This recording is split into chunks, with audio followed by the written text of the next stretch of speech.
Linda never had to imagine what struggle looked like. She didn't have to watch a documentary or read about it in books. She lived it every single day.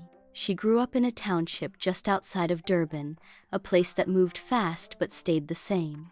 Concrete walls, small yards, big dreams in small containers.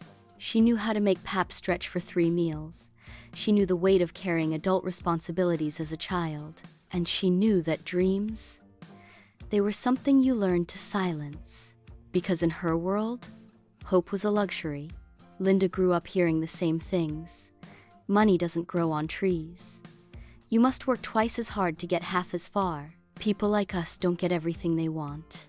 And so, she worked, she pushed, she became a fighter, but under the strength was exhaustion, under the smiles, a quiet ache, and underneath it all, a question she never dared to ask. What if there's more? Years later, Linda had children of her own. 3 beautiful souls, each with eyes full of wonder and questions. At first, she did what she knew she provided. She disciplined, she kept them safe. But then one day, her eldest daughter came home from school and said, "Mommy, am I poor?" And Linda felt her heart stop. She wanted to say no. She wanted to say, "We are rich in love." But she knew the question ran deeper. It wasn't about money, it was about worth. And suddenly, she realized she was raising her children in the same energetic soil she grew up in. Scarcity, struggle, shame. One night, after the kids had gone to bed, Linda sat on the floor with her back against the wall. Her eyes burned with tears she didn't have words for, and she whispered into the stillness, "I don't want this to be our story anymore. I don't want my kids to grow up thinking survival is all they're here for." In that moment, something cracked. Not her spirit, but the shell around it. For the first time in her life, she allowed herself to imagine, what if I could be more? What if healing wasn't just possible, but available? And that's when the whisper came.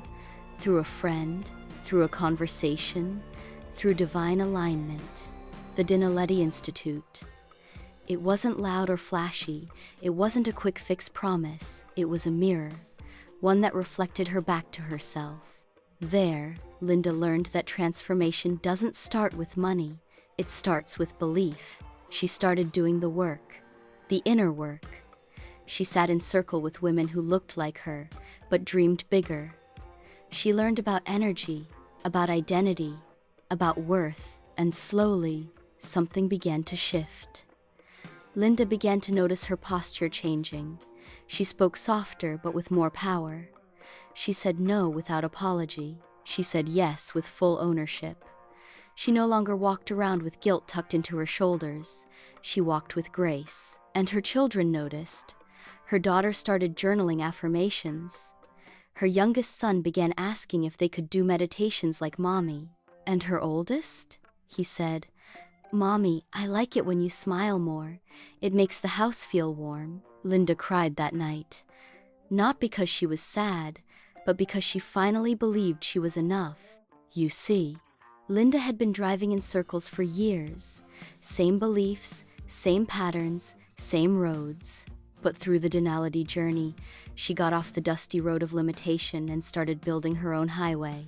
She stopped saying, "People like me don't," and started saying, "I am the first in my line to." First to believe in generational wealth, first to speak life instead of fear, first to heal so her lineage could flourish. Linda says her wealth didn't start in her wallet, it started in her energy. Today, Linda is not just surviving. She is leading, she is guiding, she is becoming. She's not waiting for government promises. She's not begging for permission. She's designing her life on her own terms. Her children don't just hope, they believe. They've seen the shift in their home. They've felt the ease. They've tasted the abundance. Because Linda dared to go within. And when she changed, everything else changed with her. Maybe your name isn't Linda, but maybe your story sounds familiar. Maybe you're the one holding your family together. Maybe you're the one praying for more, but afraid to believe it's possible. Maybe You're one decision away from everything changing. The legacy you want to leave your children won't come from what you give them. It will come from who you become. So here's your invitation. Build your new highway. Let the Dinaledi Institute walk with you. Start within and watch the world around you rise. You are the legacy, and you are ready.